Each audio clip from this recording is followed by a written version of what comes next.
official challenger for the 35th America's Cup, Emirates Team New Zealand! So it's been a massive effort to get this far, be here racing for that country. This gives us that extra bit of motivation to keep pushing forward. I think we're going to see it go to another level, if that's even possible. It's pretty obvious who Bermuda wants to win, so we're going to use all of that in terms of trying to build as much good energy as we can. I'm sure it's going to be one hell of a battle out there on the water, and that's what we're here for, and that's what we're excited to get into. We're expecting obviously very, very aggressive, very tight racing. Hey! Pushing too far and over that line can have big consequences. The America's Cup, it's one of the unique sporting trophies where it's all about who wins the last race, not the first one. I think you got two of the best teams in the world going head to head in a real heavyweight battle. It's going to be one hell of a fight. So hello and welcome to beautiful Bermuda, home to all the drama and excitement provided by the gathering crescendo of the 35th America's Cup. I'm Alistair Eakin alongside Ken Reid, veteran America's Cup skipper and president of North Sails. Peter Burling's New Zealanders leading Jimmy Spithill's USA. The defenders are right up against it. Two races then on the card for today in this first to 7 contest. The Kiwis with that advantage gained last weekend. They're within 4 race wins of the trophy. The Americans searching for speed as they bid to cling on to their crown. New Zealand leading 3-0 and so far unbeaten in the match. Another glorious Bermuda day. Conditions though right on the edge in terms of wind speed. We're hoping for up to 12 knots this afternoon, but the breeze is pretty light, has been a bit variable. There is a chance of some disruption to the schedule. So let's have a look at how things broke down on the opening weekend of the America's Cup match. The defenders under Jimmy Spithill were full of confidence going in after victory in the qualifiers, but Peter Burling's challengers came out firing on all cylinders. Let's see what happened in the first 4 races. So here we go, this is what everybody has been waiting for. Jimmy Spithill's Americans defending their crown against Peter Burling's New Zealanders. The match is on. Oracle's very close to the start and even struggling to keep off of it. Americans are away, but they have a penalty right at the outset. Emirates Team New Zealand, who are flying up on their foils and already reaching speeds of 30 knots plus. They're using their legs and Oracle's using their arms. New Zealanders really capitalizing on that start line penalty, just stretching away. They're coming in fast right now, really fast. The New Zealanders have made a storming start to the America's Cup match, wiping out that 1-point advantage that the USA had. Both are across the line now. Acceleration contest now. Who's up on their foils and who can accelerate the quickest? So the Americans having to play catch-up, and this was not really part of the game plan, or part of theirs anyway. The Kiwis are doing whatever they want at will in those radical turns sometimes. The way they throw those bows round. Peter Burling and Emirates Team New Zealand, what a start to their match. A blistering opening. 2 wins from 2. It was really fun yachting out there. Felt like our boat was going really fast. Good news is we're only one back. The speed of both of these boats, excellent. Jimmy Spithill this time is straight across the mark, no penalty. 40 knots of boat speed from the American team. There they go, they're gonna jibe early and try to split and use their speed. Really a critical time in the race. Not a perfect jibe by Oracle Team USA. Watch for the wing wash of Emirates Team New Zealand. They win the first battle. Oracle is trying their hardest to try to create a bit of a situation on the race course. 700 meters. Might as well be in the next country. Upwind, downwind, doesn't seem to make too much of a difference to them. And right now, the Kiwis are hammering the Americans. 4 races, 4 wins. They are cleaning up. Now our team's really hungry to keep learning, keep moving forward, keep improving. As we know, if we stand still, these guys will be catching us. It's pretty obvious these guys are faster and we need to make some serious changes. I think these next 5 days will be the most important 5 days of the campaign. So plenty of work to do for the Americans, plenty of hours spent trying to fix their issues over the last few days. Jimmy Spithill remains stranded on 13 match race victories in total, 1 behind the record held by Russell Coutts. He'll be looking to change that today, of course. So after a 5-day break, we're ready for race number 5 of the America's Cup match on this lovely Saturday afternoon in Bermuda. Also the Conquer Cancer Day. Big day in the village, a huge amount of excitement and anticipation building. The Americans have been desperate to find boat speed, but their helmsman Jimmy Spithill hurt his wrist in this fall in training yesterday. Not the best of preparations to launch a comeback. Alec Wilkinson caught up with him earlier. Jimmy, a bit of damage to your wrist. Tell us about it. Oh, well, good. Just a little crash yesterday, but no worries. It won't stop us today. The most obvious change to the boat is there's no Slingsby cycle on board. Yeah, we've got rid of the BMX for today. Breeze looks great, actually. Very, very light when we first went out this morning. We're all a little nervous with the setup we've got, but now seeing this Breeze build looks great. I think we've got a great setup for today. There are quite a few little things missing from the boat. Presumably you're making it lighter. There's a lot of stuff missing from the boat, and there's a lot of stuff that's been actually physically changed on the boat. You know, we had a very, very tough week this week in terms of how many hours we put in both on the water and off the water. I feel like we've made some good gains. Nice day to go out and grab a couple of wins, I think. Well, Oracle Team USA had a huge wake-up call this past weekend. Speed kills, and they didn't have it. There wouldn't have been a single option that was left on the table this week. Of course, the interesting part is you would have thought their best stuff would have already come out for last weekend. A lot of interested people in the first few minutes of today's race to see if the last 5 days of speed creation has paid off. Well, the Kiwis aren't sitting on their laurels either. They've been out practicing, improving, doing everything in their power to ensure this lead doesn't slip away. All the talk has been about the American changes, but helmsman Peter Burling's not been worrying about them. No, for ourselves, nothing changes. We're just trying to make our boat go faster. We're trying to, practice manoeuvres we've been practicing the whole time, and we're really happy with the week we've had. The guys in the shed have, done a really good job of, making our boat a little bit nicer, tidying up over things, and we're just really excited to get back out there racing today. Your team rated your boat development when you arrived in Bermuda 2 out of 10. Where is it on that scale now? Oh, a little bit higher than that, but like I said before, I've been saying the whole time, we're learning a whole heap as we go, and it's definitely slightly different conditions out there today. The breeze is blowing pretty much from the opposite direction as to it, it was last weekend, but pretty similar strengths. So we're really excited to get racing again. Well, as Peter Burling constantly tells us, for ourselves, nothing changes. We're learning every day. Our boat is really fast. Let's face it, it's becoming a bit repetitious, but on the other hand, for themselves, nothing does change. They continue to get quicker, their confidence is soaring, and there isn't a single hint within the team of a repeat of 2013. Have they gotten complacent as Oracle's throwing caution to the wind? Stay tuned to find out. So here is our first look at the course, a glorious course and a fabulous place for the sailing to take place. Ken, talk us through it. Well, here we are in the great sound of Bermuda, the perfect racetrack for this 35th America's Cup. The L-shaped racetrack includes a 2-minute start sequence followed by the critical reach to Mark 1. We hope to get off 5 quick legs with and against the 10-knot southwesterly breeze, followed by that long sprint today to the finish just meters off of America's Cup Village. And here's the start line. Ken, I think you need to explain again, don't you, why you wouldn't necessarily take the shortest route to the first mark. Yeah, it's about a 20-meter difference between this end and this end. Okay, so what does that mean? The problem is that this is the high-speed end. This is where the breeze is a little bit better direction, a little better angle for the boats going down the race course. Do you choose the higher speed end, or do you choose the closest end? You know what, Ali? That's for them to figure out, and for us to probably criticize after the fact. Oh, it's so easy up here. Piece of cake. Everything's so obvious. 4 to go, 3 to go. Well, the starts have been fascinating. Going into the match, there was a widespread feeling that Spithill would attack Burling there, but the Kiwis had much the better of these skirmishes. Burling and his calm, serene demeanor just been coping so well with the challenges of going head-to-head with the aggressive American team helmsman.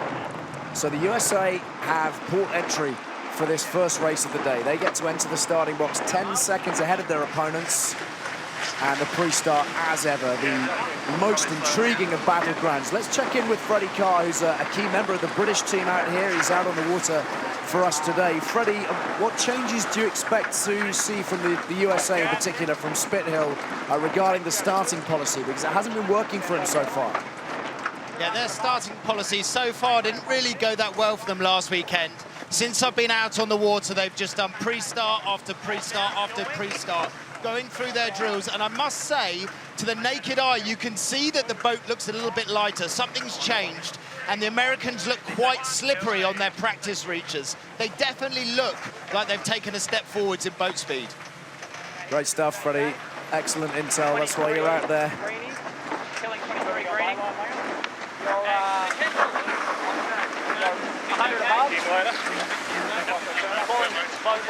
So race number 5 is underway, and we get our first chance to analyse just exactly how Jimmy Spithill's Americans have changed things. Have they come up with any answers to the speed and the consistency of Burling's New Zealanders? Ken, how are you reading this pre-start? Well, both boats again are tracking back to the starting line quite early. 45 seconds to go, and you'll see that starting line at the top of our screen. Team New Zealand taking solace down at that ley line. That yellow line is about as close as they ever want to get. They've gotten down there, and Oracle cannot hook anymore. They're going to be committed to the high side. 14 to kill. We're talking about 14 to kill. This is still a lot of time to kill for these two boats. Oracle just speeding up the line with 17 seconds left. Now they're slowing down. This is going to be about time and distance. 5 to kill. So the Americans picked up a penalty on the start line in the first race of the match. They'll be needing to be very careful here. They're perilously close as the clock ticks down. They are across the line too early. Yet again, they've gone too soon. And the New Zealanders will look to make hay in the meantime. Oracle Team USA have to drop 2 boat lengths behind the Kiwis.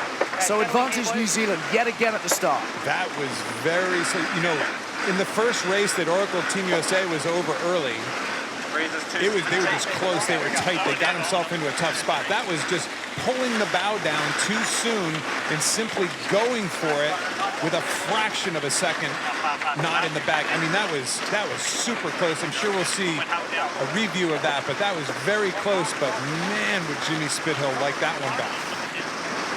Screaming across the water then, up on the foils at 30+ knots. And the Kiwis in front at Mark 1. They're close to 40 knots with a wind speed of only 8.5 knots. So it really gives you some kind of indication as to just how much pace can be generated by these flying machines. And we're going to reel out that stat again, Ken. The New Zealanders, when they are first to the first mark, have a 100% success rate in the races. 100%. And that goes all the way back to the very first race that they sailed in the Challenger Trials in that ladder contest early on. And yeah, it's not a great stat if you're an American fan. There's no doubt about that. But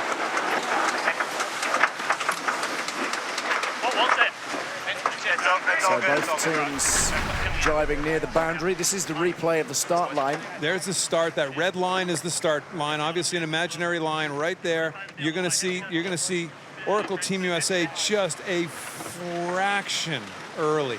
My goodness. And remember, this isn't done by the naked eye. These boats are now too fast. This is done electronically in a back room to, I believe, measurements within a centimeter of accuracy of the 4 corners of the boat. So there's somebody sitting in a dark, dingy room making this decision, and not necessarily a human out on the race course. So into gate 2 with the New Zealanders out in front and able to dictate a little bit. What's the decision going to be here from the USA? They're going to follow them around the mark. They've opted not to split the course. Oracle's kept it close. Remember, by the first gate in the first couple races, there was quite a wide gap.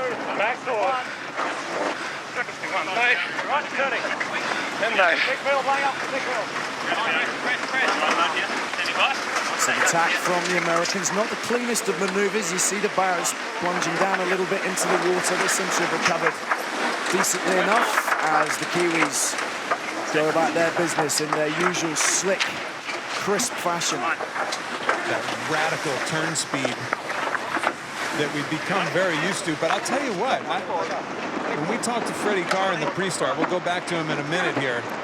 He thinks he sees something. Believe me, these guys that do this every single day, like Freddie has over the last couple of years, they see things that we clearly don't see.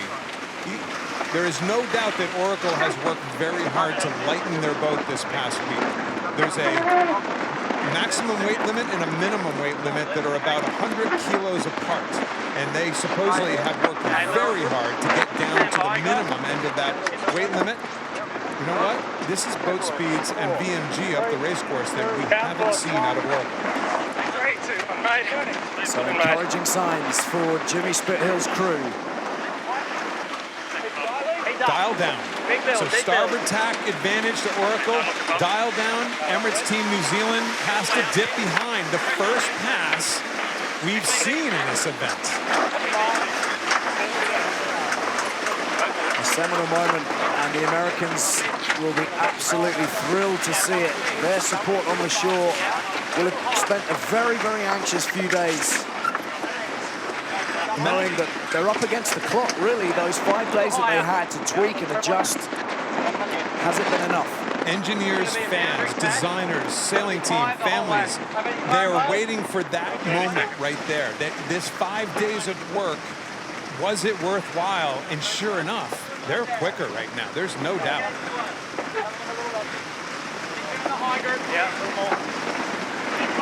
So let's have another word with Freddie Carr out on the water for us. Freddie, we've seen the Americans move in front.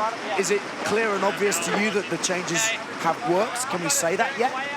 Yeah, I think you can say that for sure. Oracle are faster through the water. There's two standout things to me right now as I was right in next to Oracle then.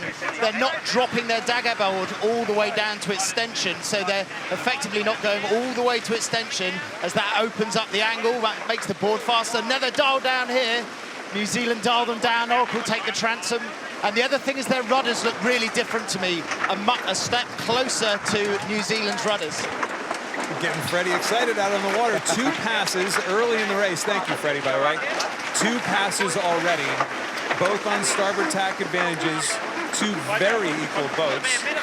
Both boats protesting on that last dial down. My guess is we're going to have a green again. There won't be any flags. I'll tell you what, though, the umpires are taking their sweet time talking about this one. He's got a penalty. So protests have been lodged, and the Americans have picked up the penalty. Second of the race. How costly might that prove? This is where it happened. Dial down. They determined that Emirates Team New Zealand, the starboard tack boat there, had to get out of the way. Boy, these guys, you can just see on board, these guys didn't think they did anything wrong, but they have to drop back another 2 boat lengths. Stand by, keep the speed on.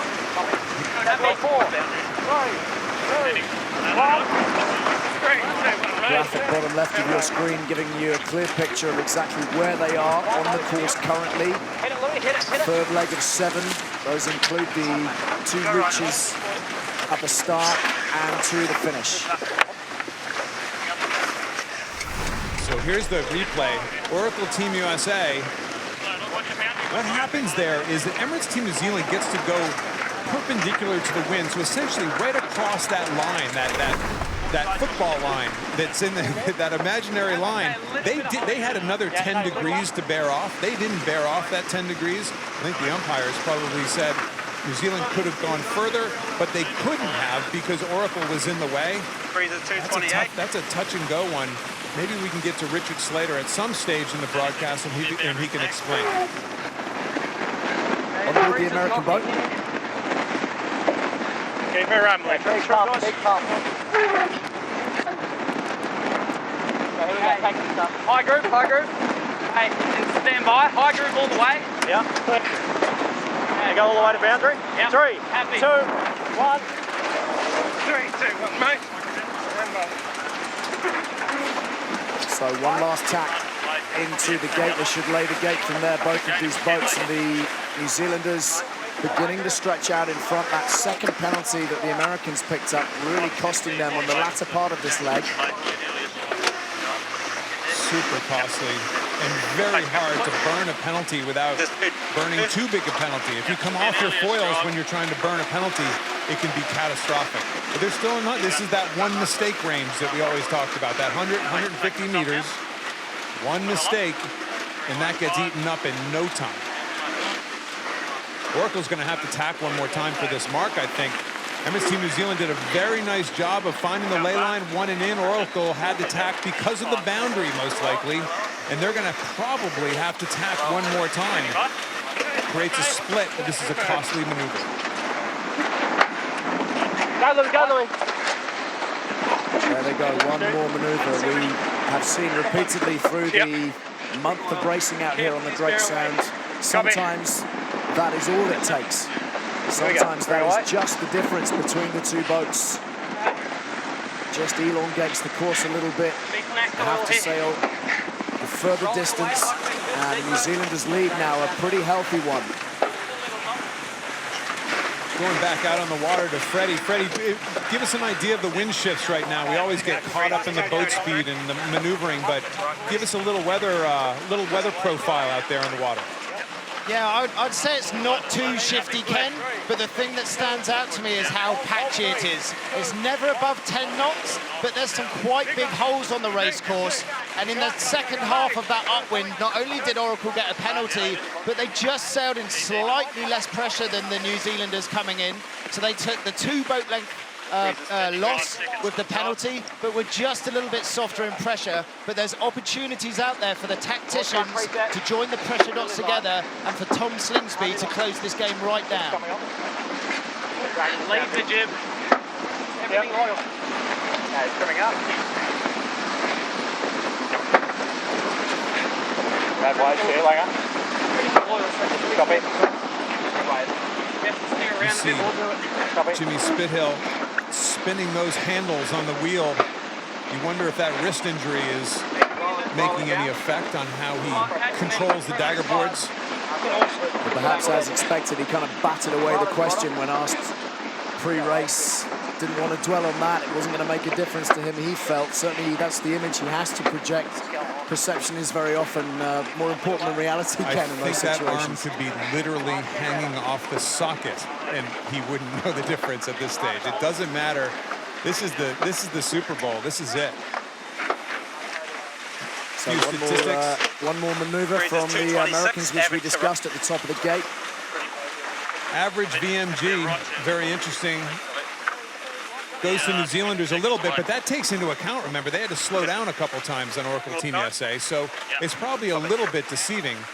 Most of this lead that they lost, and by the way, a bad jibe, probably in a light air zone by Oracle Team USA, they're having at the bottom of the screen to do a radical course change to try to get the speed up again. Those jibes are devastating when they drop back down in the water. It's so hard to get the boat back going again. Back to Freddie Carr for a second. Freddie, are you surprised to see these guys all sailing with their Code 2 jibs or their kind of medium heavy air jibs today rather than the light jibs? Yeah, I must say I'm a little bit surprised by that. But on the first week, Kenny, we know it's about getting to Mark 1 first, and for Oracle, for them to try and defend and keep the New Zealanders behind. And effectively, you've got less sail area, and it makes you faster on the reach. So you take a small punishment on the windward leeward to try and be faster on the reach. Got it. Breezes 221. There's a shot from our drone, chasing in behind the Kiwis. We are trying to get the drone driver to get it between those hulls right off the water. They're a little skeptical. We said in the challenge. Right, happy. One or two people are a bit anxious about that, I imagine, in terms of the safety factor, and there might be a small financial factor involved too. If you're an Oracle fan right now, you take a lot of solace in the fact that there is no question they're quicker. You have to eliminate these tough maneuvers, though. Here's the bad jibe. They might have gotten a little slow going into it. They splash down, and just once in this light air, you splash down both hulls. They are glued to the water, and what was it, a 200-meter lead turns into a 400-meter lead in no time.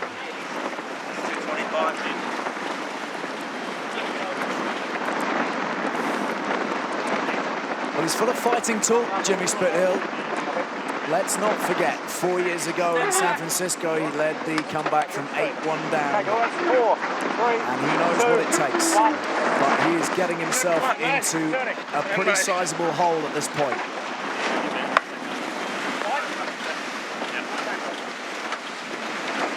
For all the chat, for all the confident talk, he knows that these guys have a fast boat and a very slick system. We're seeing Simon van Veldhoven. He's the Olympic cyclist from 2012. Head down. Yeah, room around town, he actually hasn't seen any race yet. On board the boat. On Peter Burling's shoulder there briefly.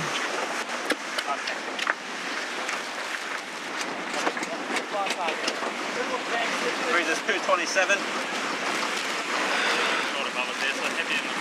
So the Kiwis bossing it at the moment and seemingly heading for another victory. It would be 5 in a row on the Great Sound in the America's Cup match. They would be so well placed as they bid to win back this trophy. They were victorious, of course, in '95 and in 2000, and they are desperate to bring it back to Auckland, bring it back to the North and South Island and the 4.5 million people or so there who are craving this success.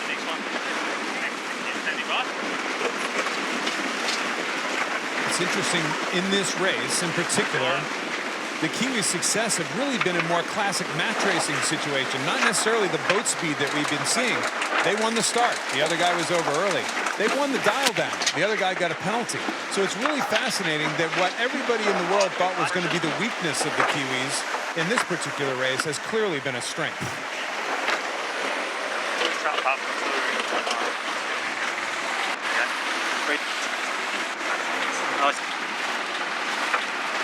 So the cycles have obviously commanded a lot of attention, and we know that it is a very efficient system of pushing the hydraulic power around and generating the energy required for all these different maneuvers. And there, of course, is Glenn Ashby with his little gaming console. His little Xbox there. He's controlling all the wing. And what's interesting is you see the wing very rarely go in and out in a radical way. He's really controlling the twist and the camber much more reactively than the other teams have been able to do. He doesn't have a winch. He is not ever on a winch. He doesn't touch a rope.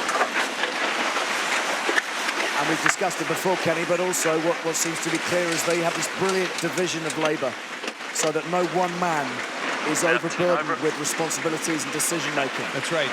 We all talk about the power, and we'll get into the power a little bit more and how they're accumulating and using the hydraulic energy. But listen, the windage and the ability for the cyclists to use their hands to help do other parts of the boat, help maneuver other parts of the boat, is clearly a huge byproduct of the cyclers that gets far less attention. The cyclers are obvious, but what Blair Tuke is doing right there with all those buttons, he's controlling all the positioning of the foil there, I think with a joystick. He's looking at the camera going, oh no, they got me, they caught me. But just look at the almost surgical way in which they maneuver and manipulate their boat. Barely seen them making an error in the America's Cup match as a whole. They have been very, very consistent. The USA now have a huge amount of work to do. New Zealand heading downwind for the final time in the race. Just the blast reach to finish after that.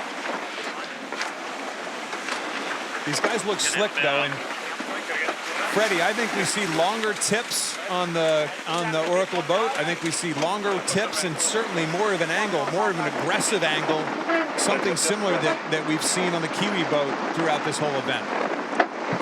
You're right there, Ken. I think they're medium tips. They look like they're medium tips with an extension on. As I mentioned earlier, the board doesn't look all the way down, so effectively canting the board out a little bit more, getting a step towards that aggressive angle the Kiwis have got.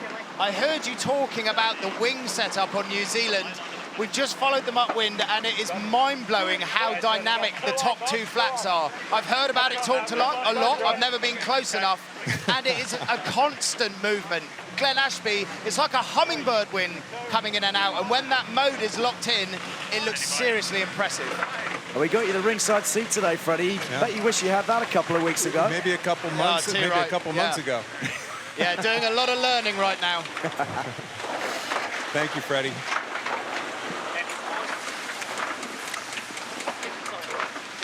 You know, you guys with your incredible accents and great phrases, I have not heard hummingbird wing in a long time when reference to any sort of a sailboat or a... That's why he's out there. You better prepare the ground, Ken. Prepare your chair for the new man in town. Come on in. And it is so straightforward, seemingly. When you're Peter Burling, nothing is complicated. 26-year-old, entirely unflustered, taking a wonderfully uncomplicated approach to this whole campaign. Right until he soaks all of his friends in the high side there. But we keep repeating this, and you have to, 100%. We're still at 100%, these guys. First mark first, 100% of the time they go on to win the race. And just take a look at exactly where they are in contrast to the Americans. We've seen some big margins of victory, and the Americans now down at 7 knots of boat speed. They're in all kinds of bother. Okay, Guy. Another bad jibe on board USA. You have to head up so high to get the breeze, that apparent wind back forward again. I still have 8 or 9 knots, but you can see the holes. We're looking over our monitors out onto the race course. You can see the holes on the race course, and Oracle happens to be in a big one right now. Hole meaning light air versus the darker spots in the water where the puffs are. Well, having a great day, the Kiwis. The All Blacks victorious over the British and Irish Lions early this morning in Auckland in the first test match. And thousands of New Zealanders here in Bermuda enjoying yet another success, another hammer blow delivered by the Kiwis. They have powered into a 4-0 lead in the America's Cup match. They need 3 race wins to the trophy, and the dominance continues. Got to ask yourself at this point, just what on earth can the USA do to hold their momentum? But this time around, this match was about, this race was about mistakes. We've heard Jimmy Spithill come back in and say, you know what, we felt okay. And all of us used our eyeball test and said, wait a second. You guys, those last weekend, you guys look pretty slow to all of us, all the rest of us in the real world. Today, I'm not so sure. I think they come in and say, you know what, you guys, we were quick. We were quick on the first reach. We made a mistake. We caught them twice. We made a mistake. And then all of a sudden, the wheels kind of fell off. I think they're way more in the game than they were last weekend. Well, we'll try and get a view from Jimmy Spithill shortly to discover if he's feeling confident and positive in the same manner. But the margin of victory is another big one.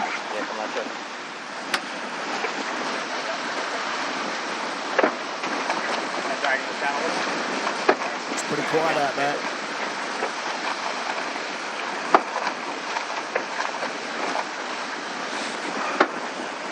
Is this a team reassessing?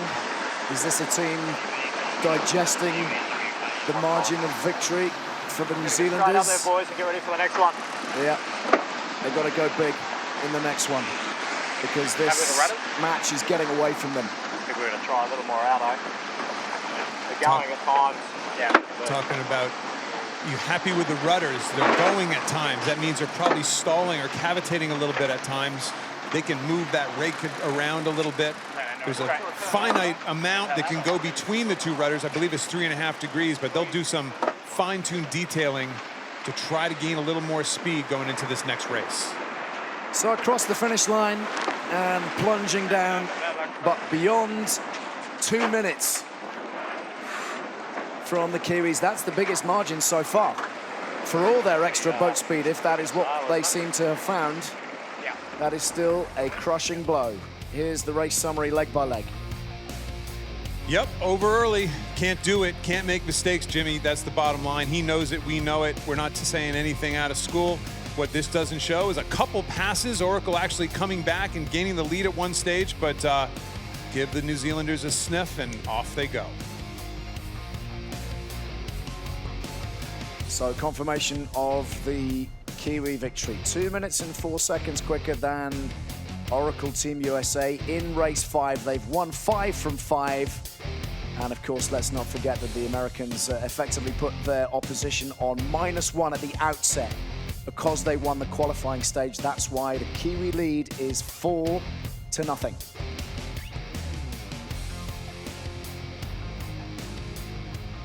So let's have a word with Peter Burling, the helmsman on board Emirates Team New Zealand. Peter, many congratulations. A lot of chat about what might or might not have happened in both camps over the last 5 days. To your mind, what exactly has changed for the New Zealand team? Because everything seems very slick and consistent as ever. Yeah, well, I know we've approached it this way we approached any other race, and it was really nice to have 5 days off. You know, it gave the shore crew a great opportunity to work on the boat and, you know, make this great boat we've got that little bit quicker. And we also managed to get out, you know, three training sessions as well, and, you know, just really try and sharpen up all those little things, all those scenarios. And, you know, I think they really showed today in the pre-start. Probably didn't quite milk their penalty as much as it should have, but, you know, to just have the full confidence in our strategy and our plan up that second beat and, you know, force the issue, force the penalty, and, you know, win the race was, you know, really pleasing for us. And, you know, we've been expecting these races to be a bit tighter like that, but, you know, we feel like we've got, you know, really good boat on boat stuff now to be able to deal with it. Peter, many thanks for your time. Congratulations. So the Kiwis pretty happy with the way the day's unfolded thus far. Let's speak to Jimmy Spithill, the helmsman of the American boat. Jimmy, we were trying to assess exactly what had changed, whether you were quicker. It looked like you might have found some extra speed, but ultimately you've been well beaten again. Yeah, well, I thought the boat was going pretty well. We had a few issues. We obviously, you know, on our numbers on the line, we were good, and then obviously we're over. So that was frustrating, and then we picked up a penalty that we're very, very surprised with. So, yeah, tough race, but good news is the boat's going well. Boys are fighting the whole way, and we'll come out and we'll try and get a win. Jimmy, to us, the boat was very clearly going faster, but do you give up some of that maneuverability for the pure speed? Obviously, leg 1, leg 2, leg 3 even, no doubt faster. But all of a sudden, those splashdowns, those killer jibes or tacks, which cost hundreds of meters, is that a byproduct of what you've done to speed the boat up? Pretty much, Kenny, you're bang on. It's there's no speed for free, so we're definitely on edge a little bit more, but we're in that position. So, but I believe we can win this race. You know, I think we've got the speed. Just got to keep the boat on the speed, and we can get a win under our belt. Good to hear the optimism, Jimmy. Thanks for your time. Thank you. So let's have another look at exactly how the race unfolded, and not for the first time in this contest, a penalty right at the start for Oracle Team USA. Hugely frustrating. They're relying on instruments in that situation. You heard Jimmy Spithill just say, we thought we were fine. On our numbers, we were fine. So that's how close it is. That's how refined it all is right there. I mean, just, it could literally be millimeters being over the line early, but over is over, under is under. There's nothing you can do about it. Here's the big dial down. Oracle does an actual pass and dials down Emirates Team New Zealand. No problem on that first one. It was the second one that got people in trouble. The second one is where Chief Umpire Richard Slater thought that Oracle, who was port tack, didn't do enough to get out of the way, that the Kiwis actually peeled up before they had to. Very interesting call. Both boats pushed the button, and Chief Umpire Richard Slater came out and said, sorry guys, Oracle, another penalty. They got to eliminate these mistakes. A couple bad jibes coming down the finish. You heard Jimmy, to make a boat faster typically makes it less forgiving. And forgiving meaning keeping those hulls up on the foils and keeping the boat going fast. That's the magic of Emirates Team New Zealand. They're both fast and highly maneuverable. That is that incredibly perfect mix that everybody's looking for.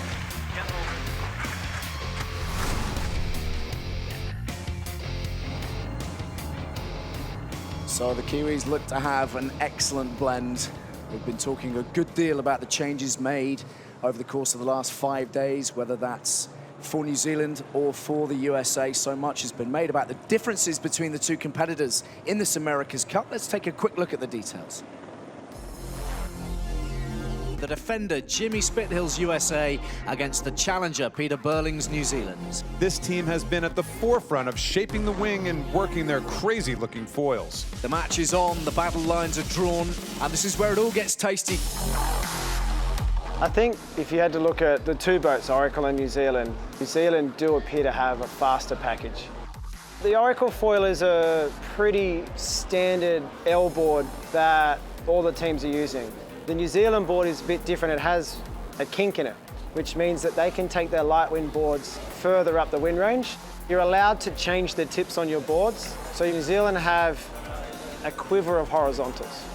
And the racing around the 10-knot wind range is right between the dagger boards that Oracle have, and New Zealand seem to have a much smoother transition with all their boards. And I think that's the main difference between the two dagger boards.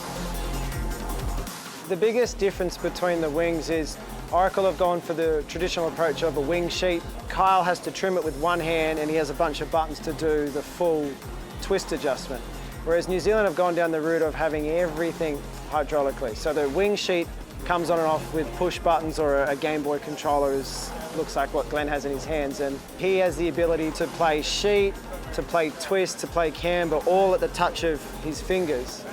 And with the hydraulic power that's being produced by the bikes, it's like he's got energy on tap. The biggest difference that's noticeable is obviously the bikes versus the hand pedestals. We've got somewhat of a hybrid system. We have the single bike at the back for Tom. I don't think it'll be the deciding factor. I think the control system, the design of the foil shapes, and ultimately how the crew sails the boat will be the big ones.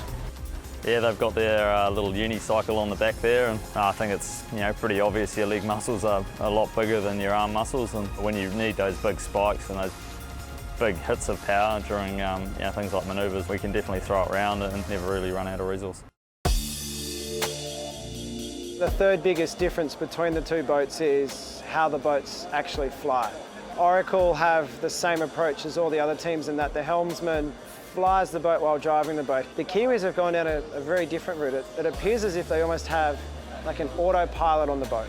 And Blair Tuke, the fourth bicycle rider, is focused on this display that we all want to know what is on it. It basically looks like he's trying to keep one line on top of another line, and if he can match the two lines together, the boat has this magic carpet auto ride height control. And so it's really freed Pete up to be a tactician and a driver, something that the rest of the helmsmen and Jimmy would not be able to do.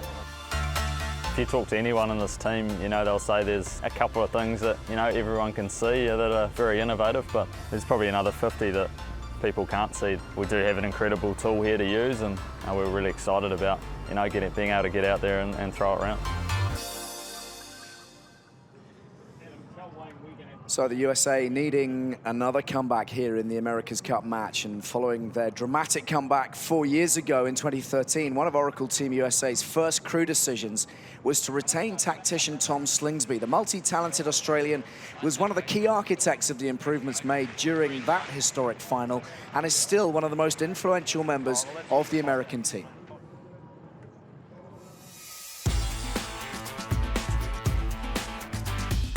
I've grown up being totally into sports. I don't think I was ever going to be an academic. If it wasn't one sport, it was going to be another sport. And tennis for me was my first passion. I got to pretty high up in the country, and then I started falling out of love with it. So I ended up quitting tennis. It wasn't the plan to go into sailing, but it was just something I enjoyed more and more. And I started training every day in sailing after school, and I decided I wanted to be an Olympic gold medalist, and I was going to do everything I could to be that. 22, I went to the Olympics in Beijing, and I was a favourite. I was a world champion. I was world #1. I hadn't been beaten in 9 months, and I crashed out. I bombed out. I finished 22nd, I think. Pretty much the first time in my career I hadn't achieved a goal, and it was a bit of a setback. But I came back, and then finally I won the Olympic gold medal in London. I'm tactician, backup helmsman, and I run the sailing team. It's a busy job every day. I've got to keep my fitness at an extremely high level. I've got to be in all the board discussions, the system discussions, the priority meetings, and then I've got to keep my helmsman duties.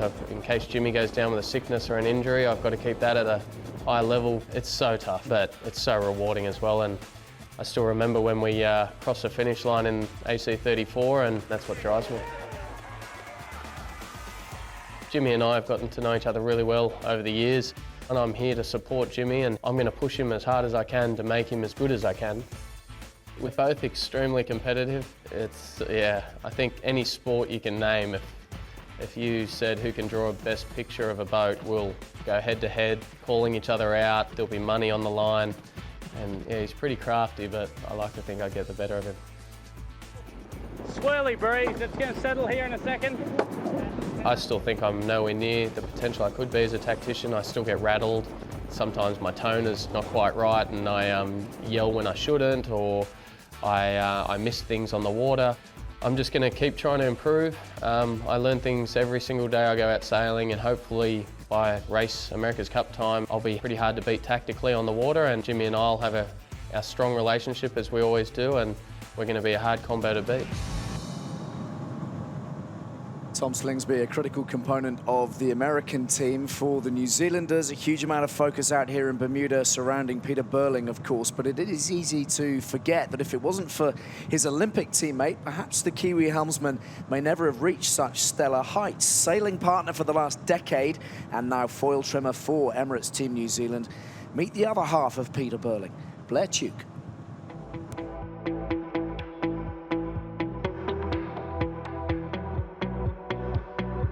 My sailing background over the last 8 years has been in the 49er, sailing with Pete, with the goal of going to London and trying to win a medal. We managed to do that, we got a silver medal, which was really cool, and then came back to NZ and made the plan to go to Rio, and to reach our ultimate goal and win a gold medal in Rio was pretty awesome. The Cyclaw's hard at work, and Blair Tuke is giving it everything he's got. It's exciting, to be able to go out there and know you have to perform your best against all these other teams which are, who are looking really strong, and for me, knowing that Pete and I were able to put down our best performance ever in Rio when the pressure was on is something that I draw confidence from for sure. New Zealand is just this very slick, well-oiled machine. In sailing, if you're better than other people, it's because you're good in a wide range of conditions, it's because you're better at starting, you make the boat go faster, you pick the wind better. There's so many different aspects to sailing. If you want to be the best, you need to do all of those things better. No panic on board Emirates Team New Zealand, just resolve and hard work. You have to be relaxed, you have to be able to enjoy what you're doing, and it's been definitely a learning curve. I wouldn't say it hasn't been, but at the same time, it's been a fun one, and I'm going to have to keep learning, keep getting better right up until the last race. As a Kiwi, the America's Cup was such a massive part of our country when I was growing up, and now to be able to have the opportunity to bring the cup back to New Zealand, it's a huge honour, and it's something that drives me a lot. Blair Tuke providing great backup and support and partnership for Peter Burling and Emirates Team New Zealand flying as a result. Let's have a word with Freddie Carr, who's part of Land Rover BAR, the team that were here a little earlier on in Bermuda. He's out on the water for us. Freddie, we've seen the wind speeds that were pretty decent through the course of the first race. We're seeing it at around 11 knots. Is there much change out there? No real change at all. Still sitting at that 10, 11 knots. The one noticeable thing I have seen going into race 6 is the holes are getting slightly bigger. So similar wind speed, but bigger areas of down pressure. Okay, so a little bit more variable. We'll keep a close eye on that. And in the meantime, we're looking out in front of a packed grandstand at the fleet of Hobie Wave sailors taking part in the Endeavour programme's Junior Regatta. And for one young British sailor, after a tough last 2 years, this incredible experience carries an added poignancy.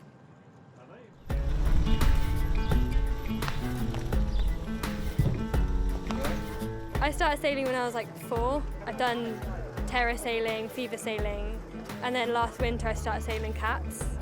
When I was younger, I did a lot of sailing with my dad. When she was really young, we really embraced mirror sailing, but dads get kicked off, so I've done my bit. They actually know what they're doing now. There's a lot of kids that are really talented. The whole AC Endeavour programme is just great for these kids, and this experience will take into their future lives, and I don't think I'll ever forget coming here. We got 2 days of racing, 12 races altogether, and then we're doing the half-time show, so for the half-time during the final we'll be racing just in front of the grandstand, in front of everyone.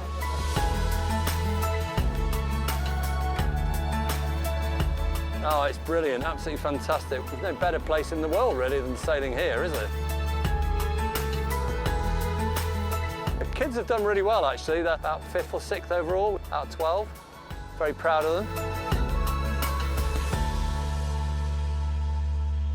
About 2 years ago, I was diagnosed with stage 4.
Bermuda here, what a wonderful place, you know, and this is what life's about, you know, living it.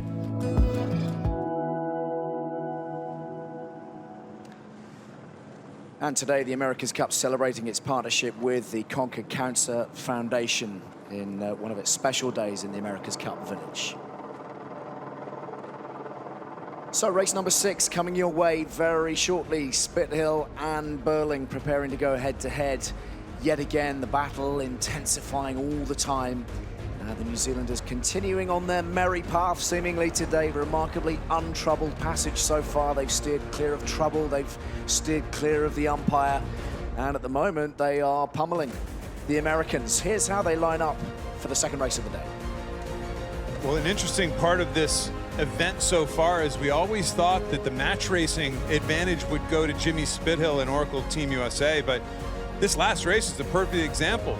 Won the start, the other guy was over early. Won that critical penalty call from umpire Richard Slater on a dial down. So good job by Peter Burling adapting to match racing. Not only that, they're pretty quick.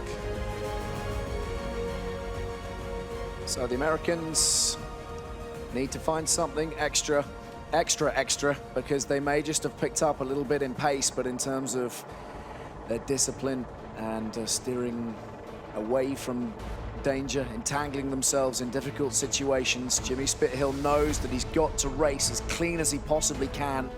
This is their lineup for race number 2 of the day. Well, for Oracle, I believe they're coming out of that race thinking, you know what, we are quicker. All those little things we did, and especially the weight loss program. That's fascinating to me that Freddie Carr thinks they might have taken out as much as 90 kilos out of the boat, which is a massive amount. So they're quicker, they're slightly less stable, but they have to eliminate the mistakes if they want any chance of winning this America's Cup. This is where they all get underway then. Ken, explain the 2 different paths they could take to Mark 1. From the 730 line all the way down to 710 or thereabouts. They float around a little bit, those marks, so those things kind of jump around, those numbers. But you got the high speed end, and that's the end that for sure takes you a little more of a distance, and then you got the low speed end. Last time, it didn't really matter. If you're over early, you can start in any speed end, and it ain't gonna happen for you. So let's eliminate the mistakes first. We didn't have a super aggressive starting sequence this past time, but both boats are tending to get back to the starting line quite early. So look for that to be another factor here at some stage in these next few starts. So Peter Burling, who will not be disrupted seemingly seems impervious to pretty much everything, the pressures and the stresses of top-level competition, and indeed some of the jibes and taunts coming his way from the pit bull, Jimmy Spithill. And those mind games worked so well against Dean Barker 4 years ago. The American helmsman is not enjoying quite the same success this time around. New Zealand this time with port entry.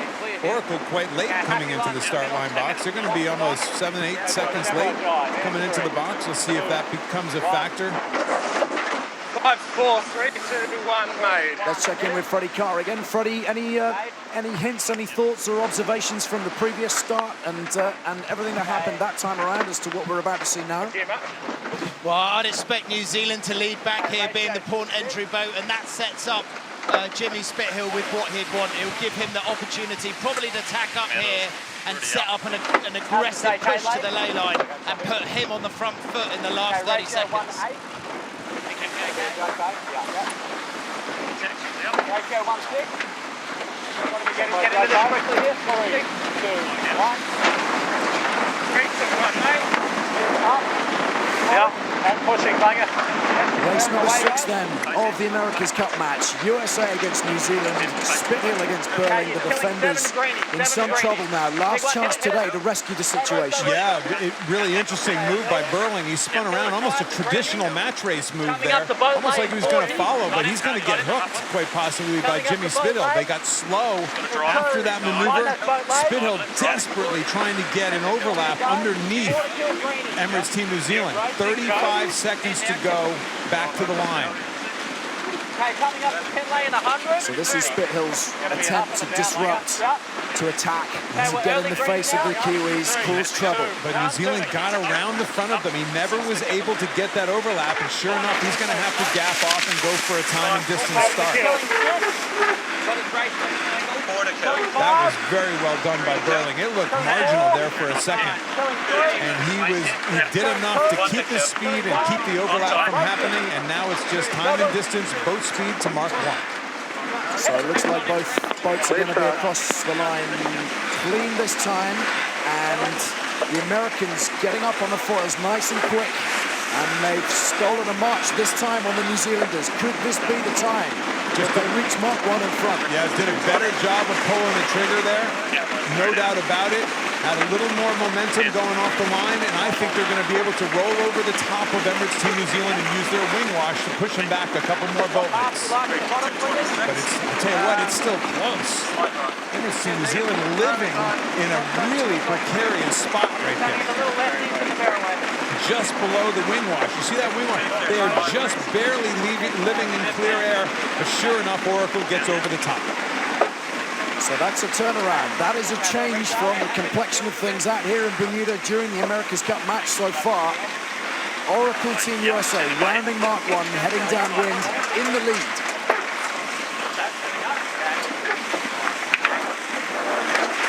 Will be fascinating to see if the mindset changes on Emirates Team New Zealand. They literally haven't been behind except for about a minute during that last leg, during that last race.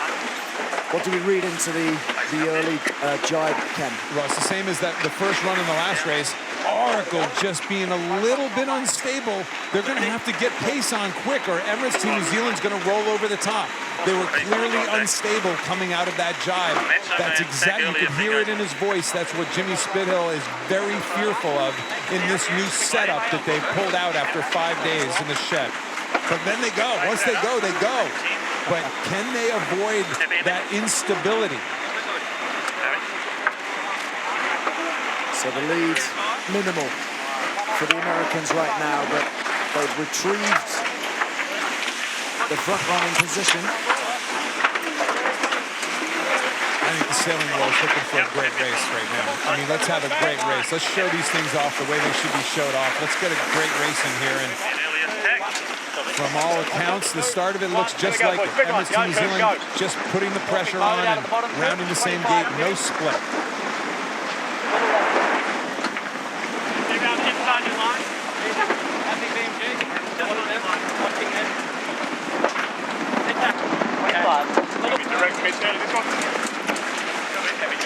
So the Americans sailing off into clear water Bermuda in front of them. And again, the New Zealanders not interested in getting tight, up close and personal in behind. They're going to disappear off with the early jibe.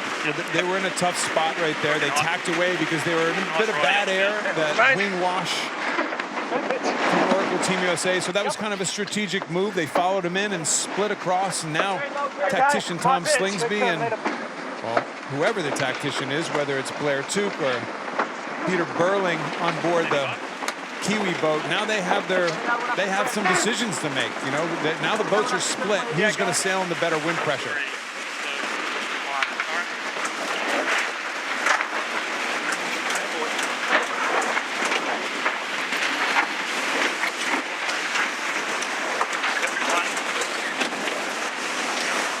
This is where the pressure of the Kiwis is just unrelenting. They just keep it close. They just so rarely make mistakes that it forces you into sailing a perfect race. We've seen teams sail the perfect race against Emirates Team New Zealand. BAR, Freddie Carr sailed an unbelievable race against Emirates Team New Zealand to beat them in that semifinal round. It takes something special, that's for sure. How often can you do it? Just nailing it on the consistency front, but Jimmy Spector will feel a lot happier at the moment because this is a different complexion, a different dynamic right now. They're just asking one or two questions which haven't really been asked as yet. Looking for the Kiwis to chase them down. Pretty low.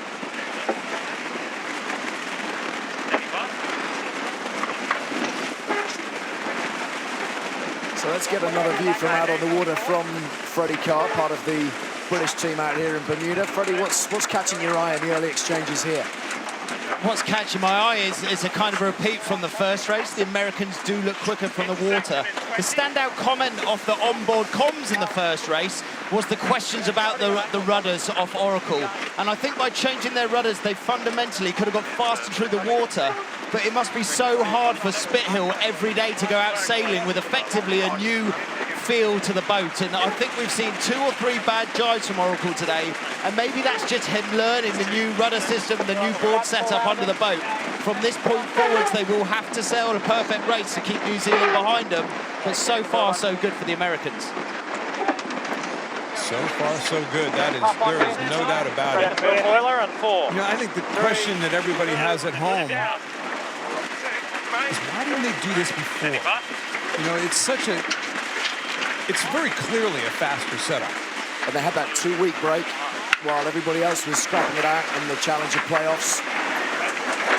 You would have thought, as you mentioned right at the top of the program, you would have thought that they would be the toy box open, as you like to describe it. So Freddie, I mean, this is very clearly a different boat. Everybody's in agreement. All the little tweaks they did, everybody's also in agreement that they probably did way more than any of us ever know. But why didn't they do this before last weekend?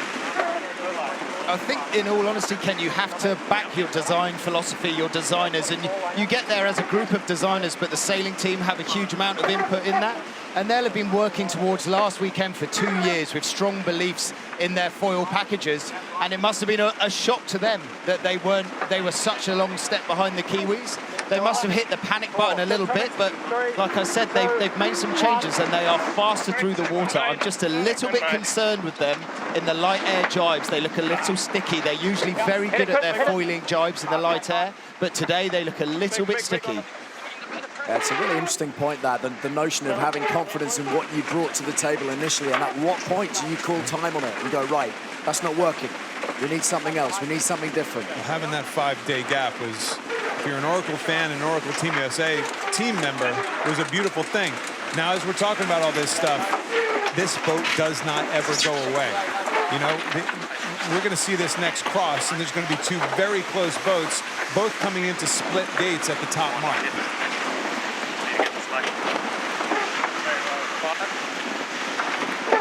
The Americans with a slender advantage. Both boats rounding this gate on opposite sides. So the possibilities of wind shifts or wind pressure, making a little more of a game of it on this next run. One off, Doc. One off. Yeah, copy.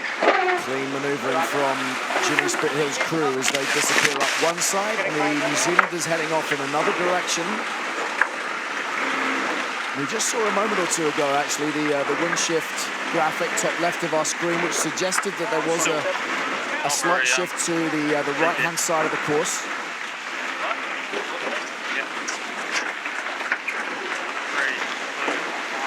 To reasonably well sailed boats with our fly time indicator. Essentially, that means they splash down once, both of them. That's a very good indicator for Oracle Team USA because, as we've been talking about the whole time, the higher speed setup typically makes for more instability. And when you see Oracle Team USA up 100% of the time, for the most part, that is a very good sign for them. It's the lead building here for the Americans. But you just don't get the impression that the Kiwis have had their final throw of the dice just yet. Jimmy falling out of it. 5. Start to soften a little here. Copy. Three guys. 40 this way. Pretty hot here. Quick one, two. We're here to talk about the recharge, Ken. I think we need to reiterate, don't we, for those people who perhaps are quite new to the sailing world, but everything that happens on this boat, whether it's dropping the dagger boards, whether it's the angle of the foils, whether it's the trimming of the wing, it all needs power to make it happen. That's what those grinders are doing. Hydraulic pressure, direct drive into the wing. You see a big wind puff on the horizon right now.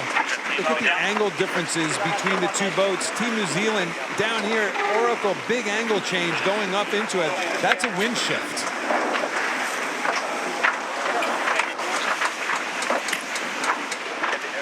They just don't go away, the Kiwis.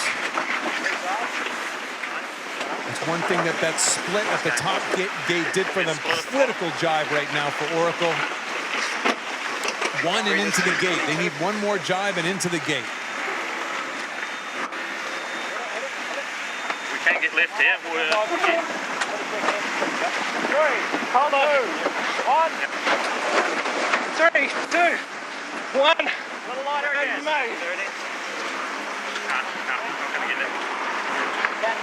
Very smoothly done, but you know, they went way out towards the ley line here. You wonder if they're overstood. I don't think New Zealand's going to. They're going to have to maneuver one more time. They're going to have to do that tough bottom end of the race course maneuver, that one last jibe. But I'll tell you what, they're diving down, trying to get around this gate. I'm not so sure if Oracle just overstood this mark. Goodness gracious. Well, that's bold from New Zealand, really bold. And is it going to pay off at this bottom gate? They turn, and they turn in front, and they turn well. And now the Americans are the ones chasing again. And we have a proper race on.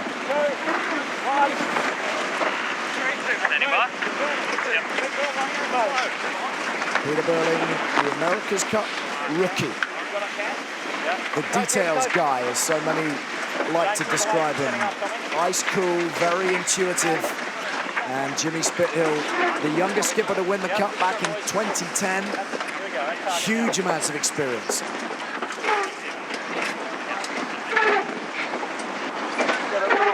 So where's your money now, Ken? I'm pretty stunned at that last turn of events. Kiwis just did such a good job staying in the dark water and the wind strength going down that run. Just literally sailed on by, and we'll try to go back and have a good look at whether they overstood that mark on board Oracle Team USA. So when you talk about overstanding, you're talking about sailing a longer distance. Yeah, sailing. I mean, there it is. They're sailing a longer distance in this race. You know, that's overstanding. That's sailing too far. The average speeds are almost identical, but when you sail a longer distance, then your VMG gets slower. So that longer distance made a big difference there. VMG, the boat's velocity relative to the direction of their destination. God bless you.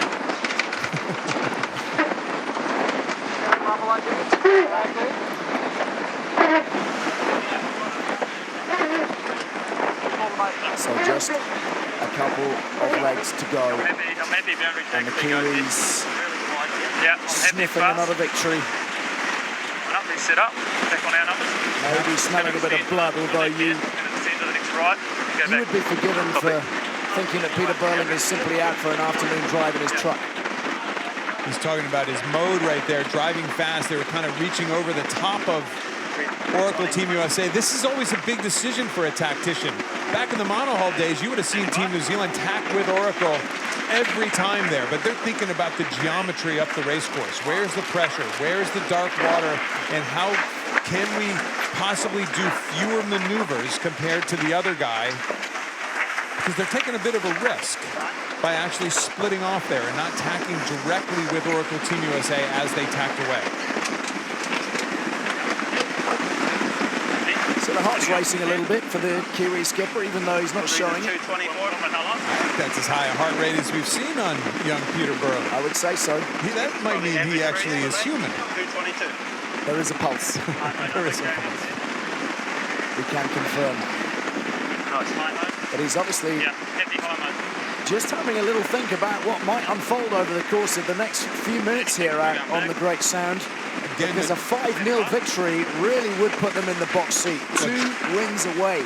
You're right, and it's a they're winning the geometry battle by allowing Oracle Team USA to tack away, split away there.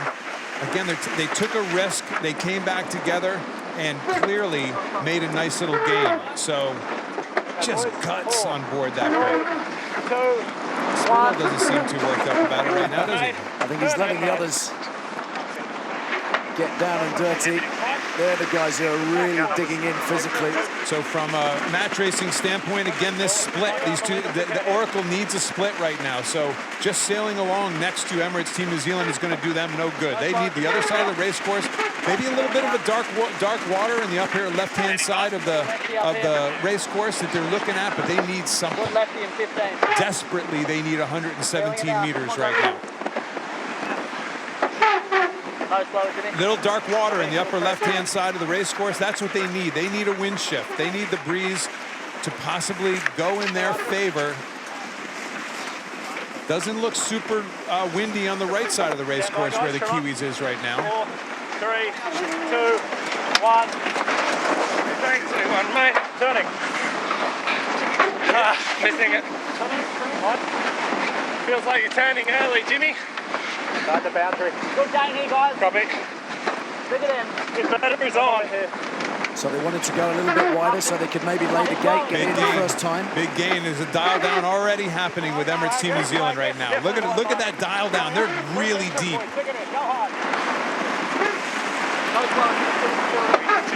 Nothing in it. I tell protest from the USA. They dialed way down. They dialed low there.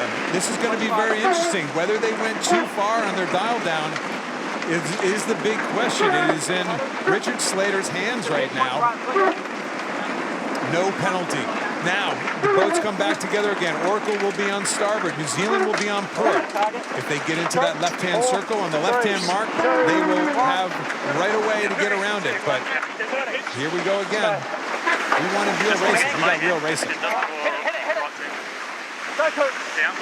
But this is as tight as it gets right now as they head towards gate 5. Is Oracle dialing down? That's what Burling's saying right now. Can we cross or not? No, push it down. And if he dips, will he be able to make this mark in the upper corner? Is he going to be able to make that mark after the dip? Just the closest of passes. Take it in, boys. Okay. And the Kiwis are just about going to squeeze in. By the look at him. Just gets around the mark. Barely. Really low. Game on, even race. Slight advantage to Oracle right now. They were going quicker around that mark. The narrow angle on that mark for the Kiwis just meant that their boat speed dropped away to 17 knots or so, while the Americans were able to sustain theirs at around 23, 24 knots. And they still haven't gotten it back. The Kiwis are still slow, 24, 25. Americans speeding away at 30.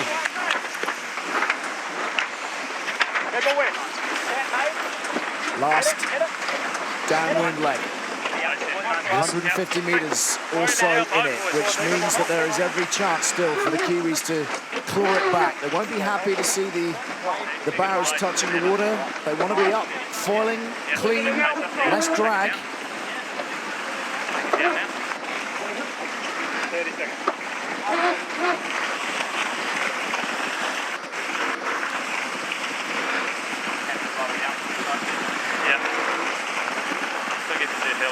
It was that patch in that dark water in the upper left-hand corner that got Oracle back in the game, and their maneuvers have been fantastic this race. We wanted a sailboat race. We got a sailboat race, Ellie. Get it light, Tommy. Happy. Your can's gone, Kinley.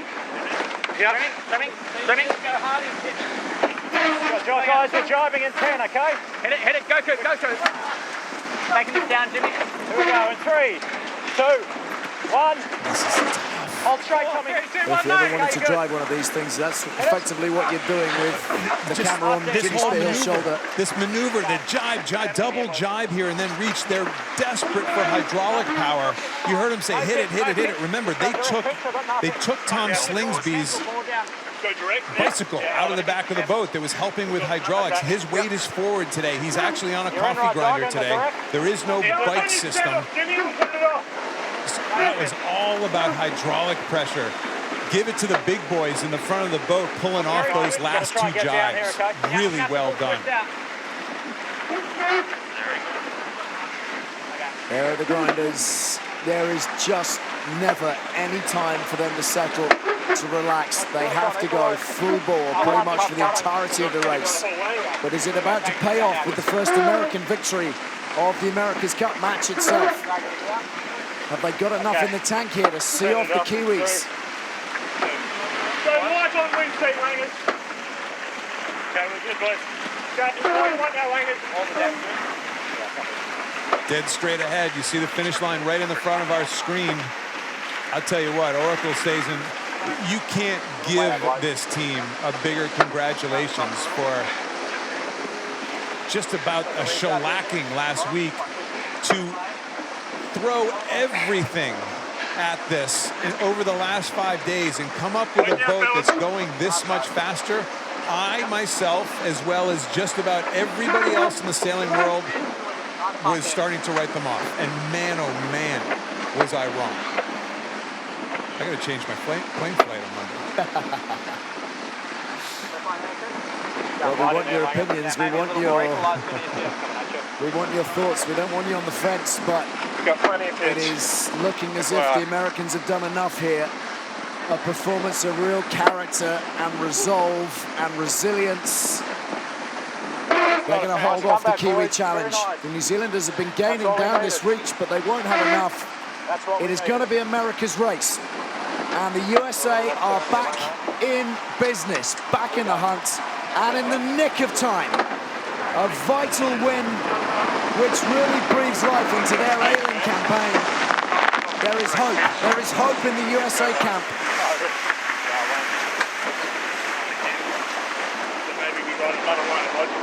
The margin of victory, a small one, but it matters not. Good work. Here we go.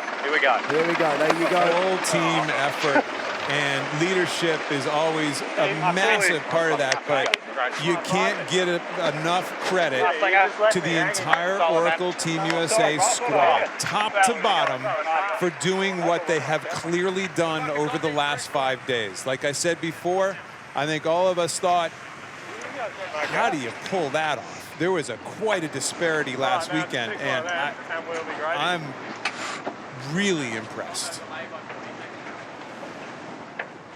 So let's see the race in a little more detail in terms of the split times at the end of each leg. This is all the sailing world wanted to see, was unbelievably cool racing. Tons of passing, all kinds of dips, dial downs, fouls, protests.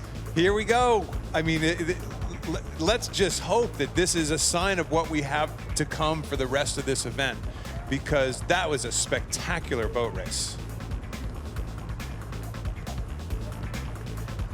So let's speak to the skipper, Jimmy Spithill, on board Oracle Team USA. Jimmy, you are off the mark. Many congratulations. You must be thrilled with that.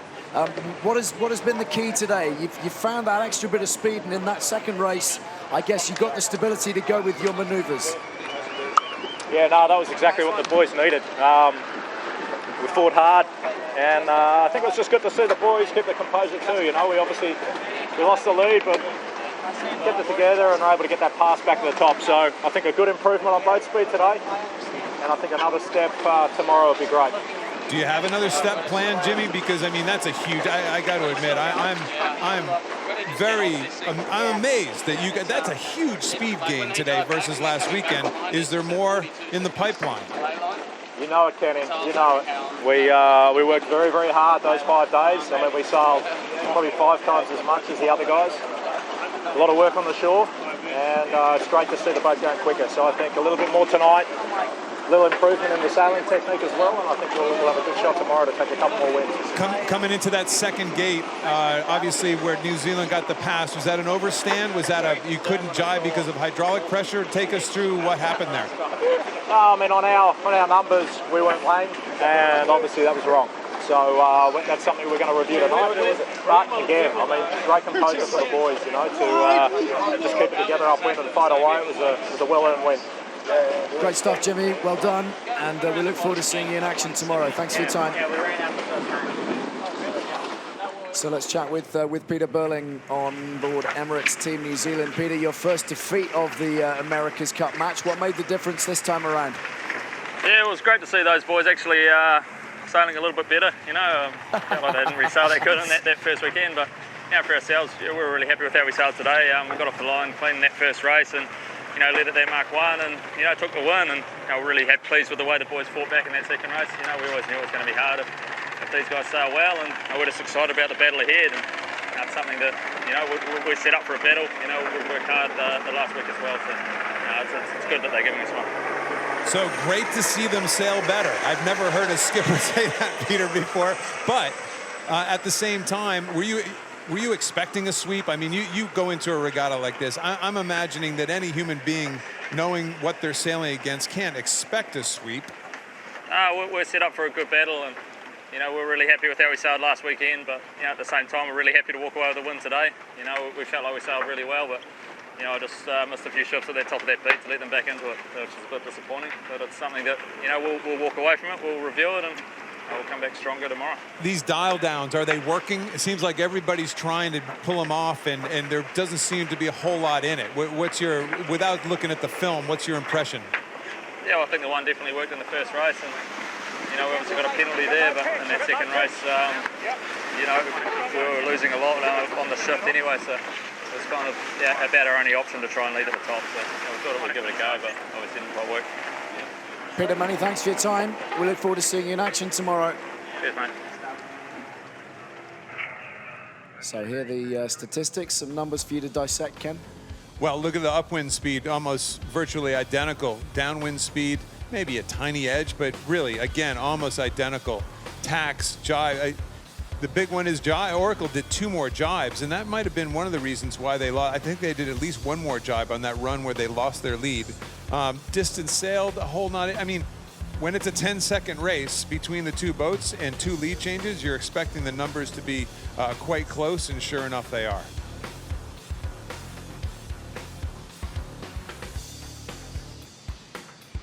So the Americans on the board, an all-important victory, and as we know, they'll be hard at work in the sheds overnight, looking to make extra tweaks to gain extra speed and make it even more fascinating as this America's Cup match continues. Progress and innovation, of course, very much part of the America's Cup DNA. Technological development is woven into every fabric of this ancient competition. Each edition sees some kind of leap since the last. Take a 40-year gap, and you're talking a sea change. The winning skipper from 1983, John Bertrand, explains. They are hurtling through the water at speeds we've never seen. These guys are just holding on right now. What I see here is disruption. It's just another world. What I see is test pilots developing a new fighter jet combat planes in the mornings, and then in the afternoons, Mortal Kombat. And the crews are definitely test pilots. They are flying these flying machines on water, and then you superimpose the world of match racing on top of that. Australia 2, the fastest 12-metre racing machine yet built. The Australia 2 effort now looks like T-model Ford compared to Ferraris, and in 20 years' time, today will look quite archaic. This is a result of human endeavour. That's exciting. The breakthrough is these boats foiling. No one could have ever envisaged the result of what's happening. But now they're on foils and they're just spinning literally in their own length and not really losing that much distance. It's a game changer. So we've now got the best of everything. We've got match racing on top of these high-speed projectiles, and the whole thing's very sexy. So these boats are being upgraded all the time, and that's really interesting. So what you see a month ago is quite different to now, and they're getting more and more sophisticated, and the development curve is flattening out. Each day there's a different setup based on the intensity of the wind. There could be 10 to 20 different configurations of boards and rudders, so it's like setting up an F1 car for another Grand Prix circuit. They'll hit 50 knots once they understand the cavitation issues of the foils. The big data, or the intelligent data as they call it, and the technology associated with it. And then in addition to that, you have the match racing playing out. All of those elements make this really compelling sport. Ready to flag? It's a beautiful thing. So John Bertrand, who won the Cup back in 1983. There is Russell Coutts, who of course is one of the supremos of the America's Cup here in Bermuda. And it's a significant moment because Jimmy Spithill, the helmsman for Oracle Team USA, has now drawn level on match wins in the America's Cup alongside Russell Coutts. A word for Dennis Conner there as well, because in his day, the America's Cup matches were best of 7, so rather fewer opportunities to get the numbers on the board. When you win 11 in one go at it, that helps your numbers. Yeah, for sure. So it's a fabulous day in the village out there, and they've had some great action to get their teeth into as well, Kenny. Let's have a look at some of the best bits. Well, it started off not so well for the home team. Oracle Team USA obviously looking to avoid penalties, and sure enough, second number 1 barely over. We heard Jimmy Spithill tell us that on their numbers they didn't think they were, but here's something we hadn't seen. We saw speed out of Oracle that we haven't seen before. A pass on leg 2. When we saw in the first weekend of this competition Emirates Team New Zealand get ahead, well, sure enough, they would just leg it out, and it wasn't really that close. Oracle is coming back in this race. Again, a huge testimony to their entire team. What we also saw, though, were dropping off the foils, more instability. That's something that we've heard the sailors talk about all the time. Fast may not mean stable. Fast might mean thin foils, really thin foils that don't have that grip to lift the boat out of the water. So sure enough, some good signs, but not some good signs as well. Race 2, again, different story. Really good trigger pull by Jimmy Spithill off the line. Very tough maneuver coming down into gate number 1, but they're ahead.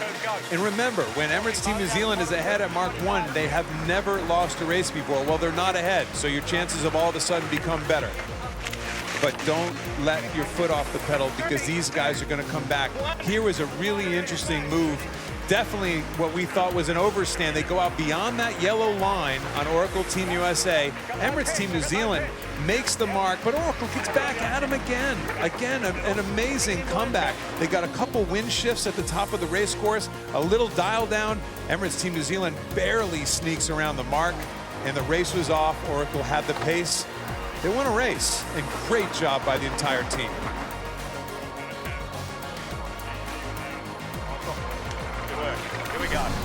Well, it's been terrific to see the Americans coming back into the picture here today. Another fascinating day on the water, and results, well, a win each for the Kiwis and for the Americans. The New Zealanders now standing with a 4-1 lead. Remember, New Zealand started on -1 point due to the American success in the qualifiers. First to 7 race wins for the trophy. The match resumes tomorrow. 2 more races scheduled. The winds again forecast to be pretty light. It means New Zealand won't be winning this trophy tomorrow. We will be racing for sure on Monday.